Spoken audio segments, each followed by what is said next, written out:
Hello guys, তো আজকে আমাদের বাসায় একটা বড় ইলিশ মাছ আনছে। তো ওইটা আমার আম্মু কাটতেছে। তো এটা তোমাদের জন্য আজকে আমার একটা ফার্স্ট ব্লগ। তো আমি স্লাইমের ভিডিও দিব। তোমরা কিছু চ্যালেঞ্জ দিবা, আমরা সেগুলো করব। তো আমি এবার ইলিশ মাছের বড় পিসটা ভেজে খেতে পছন্দ করি। আমার বাবা এত বড় বড় ইলিশ মাছ আনছেন।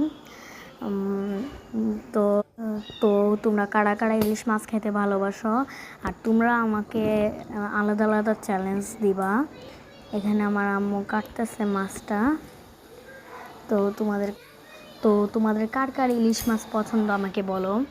তো তোমরা যা যা বলবো আমি তা ভিডিও দিব। তোমরা শুধু আমাকে বলবা। এটা হলো আমার ফার্স্ট পেজ। এর আগে আমার দুটো পেজ নষ্ট হয়ে গেছে, লক হয়ে। তো